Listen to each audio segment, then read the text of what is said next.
प्रज्ञान को चांद पर उतरने में मदद करेगा। इसी तरह रोवर का नाम भी प्रज्ञान बहुत सोच समझ कर रखा गया है। प्रज्ञान का मतलब होता है कि विवेक, बुद्धि या फिर प्राप्त किया गया ज्ञान। रोवर भी चांद की सतह पर कुछ यही काम करने वाला है। रोवर 14 दिनों तक चांद पर रिसर्च करेगा और उसकी जरूरी जानकारी को जुटाने का काम करेगा। वैसे अभी काम खत्म नहीं हुआ है और अब वो पल आ चुका है जहां पूरे हिंदुस्तान को इस कामयाबी के लिए प्रार्थना करने की भी जरूरत है, क्योंकि चंद्रयान 3 का मिशन मून अब अपने सबसे अहम पड़ाव पर है। मिशन चंद्रयान का असली इम्तिहान है सॉफ्ट लैंडिंग का। पहले चुनौती है प्रोपल्शन से अलग होने के बाद विक्रम लैंडर की रफ्तार को कम करना। दूसरी चुनौती है 30 किलोमीटर की कक्षा में जाने के लिए लैंडर अपना रास्ता बनाए। इसके बाद तीसरा चैलेंज होगा लैंडिंग के लिए सुरक्षित और जोखिम मुक्त जगह की तलाश करना। इसके लिए लैंडिंग से पहले साइट की इमेजिंग जो है एक इमेज भी हम कह सकते हैं, वो भी तैयार की जाएगी। फिर 30 किलोमीटर की दूरी पर आने के बाद सॉफ्ट लैंडिंग के लिए विक्रम लैंडर की स्पीड को और कम किया जाएगा और आखिर में धीरे धीरे लैंडर को चांद की सतह पर उतार दिया जाएगा।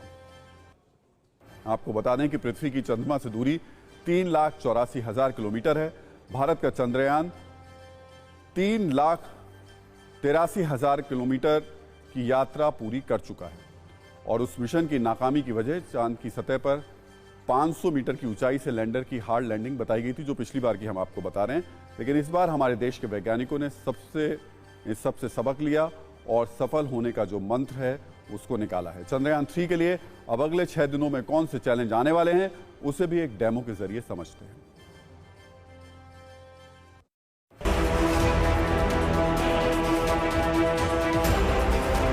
ये एक तो सतह की सुनिश्चित करना कि हमने जो निर्धारित किया है स्थान, उस पर कोई लास्ट मिनट इशू ना हो लैंडिंग के लिए। साथ ही हमें इंतज़ार करना है कि उस समय वहाँ पर सूर्योदय का समय हो तो हम वो समय जो है इस ऑर्बिटर पे घूमकर उस समय का इंतज़ार करें, ताकि हमने जो डिसाइड किया है, इसरो ने जो डिसाइड किया है, उस समय वहाँ पर जो है वो लैंडिंग पॉसिबल हो। ये तीनों ही कंपोनेंट एक दूसरे के साथ बहुत ही ज़्यादा इंटरकनेक्टेड हैं, क्योंकि जो इन्फॉर्मेशन प्रज्ञान कलेक्ट करेगा वो लैंडर तक पहुंचाएगा, लैंडर जो है वो प्रपल्शन तक पहुंचाएगा, प्रपल्शन क्योंकि हमारा ऑर्बिटर ऑलरेडी बाहर से चंद्रमा को मैप कर रहा है, वो वहां तक पहुंचा के और सिग्नल फिर इसरो तक पहुंचाया जाएगा। तो ये सारे अपने आप में बहुत ही इंपॉर्टेंट रोल प्ले कर रहे हैं और इन्फॉर्मेशन जो है वो इसरो से हमारे तक पहुँचाएंगे सब तक।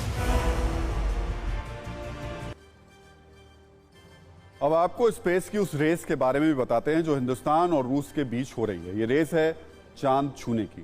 दरअसल एक और भारत का चंद्रयान 3 चांद पर लैंडिंग की ओर बढ़ चुका है, तो रूस का लूना 25 भी लैंडिंग के लिए अपने कदम आगे बढ़ा रहा है। इसलिए आज भारत का किफायती चंद्रयान और लूना 25 से रूस के महंगे शॉर्टकट के बारे में भी आपको बता देते हैं।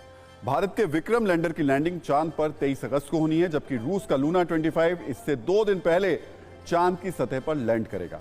खास बात यह है कि भारत और रूस दोनों के स्पेसक्राफ्ट की लैंडिंग चांद के साउथ पोल पर होगी। हालांकि जैसा कि हमने बताया आपको, लैंडिंग का वक्त और दिन अलग अलग है।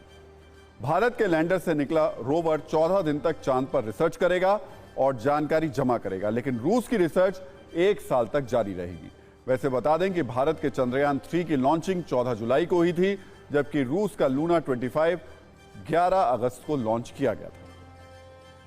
वैसे बहुत से न्यूज मित्रों के मन में ये सवाल भी होगा कि चांद में लॉन्चिंग के बाद भी रूस का स्पेसक्राफ्ट भारत के चंद्रयान से पहले कैसे पहुंचेगा। तो बता दें, फ्यूल का कम इस्तेमाल हो और कम खर्च में यान चंद्रमा पर पहुंच जाए, इसलिए इसरो ने पृथ्वी की ग्रेविटी का इस्तेमाल किया। इस प्रोसेस में फ्यूल तो बच जाता है, लेकिन समय ज्यादा लगता है, इसलिए चंद्रयान को चांद पर पहुंचाने में ज्यादा टाइम लग रहा है। जबकि रूस ने जो शॉर्टकट मारा है वो काफी महंगा है। 23 अगस्त को भारत चंद्रमा पर नया इतिहास रचने को तैयार है। भारत का चंद्रयान 3 अब लैंडिंग से कुछ ही दूरी पर है। देखिए रिपोर्ट। चांद अब हिंदुस्तान की मुट्ठी से ज्यादा दूर नहीं है। चंद्रयान 3 अपने मिशन के बेहद करीब पहुंच गया। कल दोपहर 1:15 पर चंद्रयान 3 के प्रोपल्शन मॉड्यूल से विक्रम लैंडर सफलतापूर्वक अलग हो गया। इसरो ने बताया कि अब लैंडर मॉड्यूल आज चंद्रमा के आसपास की थोड़ी निचली कक्षा में उतरेगा। इस मिशन की 4.25 लाख किलोमीटर की यात्रा में अब 100 किलोमीटर से भी कम दूरी बाकी है, जो विक्रम लैंडर को खुद तय करनी है और विक्रम लैंडर इसको 6 चरणों में पूरा करेगा। मिशन का अगला कदम डी ऑर्बिटिंग के जरिए विक्रम लैंडर को 30 किलोमीटर वाले पेरिलियन और 100 किलोमीटर वाले एपोलियन ऑर्बिट में डालने का है, जो कि 18 और 20 अगस्त को किया जाएगा। पेरिलियन का मतलब है कि चांद की सतह से कम दूरी और एपोलियन मतलब चांद की सतह से ज्यादा दूरी। चंद्रयान 3 23 अगस्त को दोपहर 2 बजे चंद्रमा के दक्षिणी ध्रुव तक पहुंचेगा और फिर शाम 5:47 पर सॉफ्ट लैंडिंग करेगा।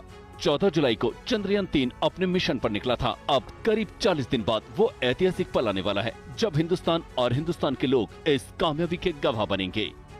140 करोड़ लोगों के लिए गर्व की खबर। अब चांद हिंदुस्तान की मुट्ठी से ज्यादा दूर नहीं है। आज चंद्रयान 3 अपने मिशन के बेहद करीब पहुंच गया। अब 23 अगस्त को इसके चांद की सतह पर सॉफ्ट लैंडिंग की संभावना है। लेकिन TV9 भारतवर्ष आज ही आपको बताने वाला है कि इस दौरान यह मिशन किन 6 इंपॉर्टेंट स्टेप से गुजरेगा। लेकिन उससे पहले आप ये तस्वीर देखिए। आज दोपहर 1:15 पर चंद्रयान 3 के प्रोपल्शन मॉड्यूल से विक्रम लैंडर सफलता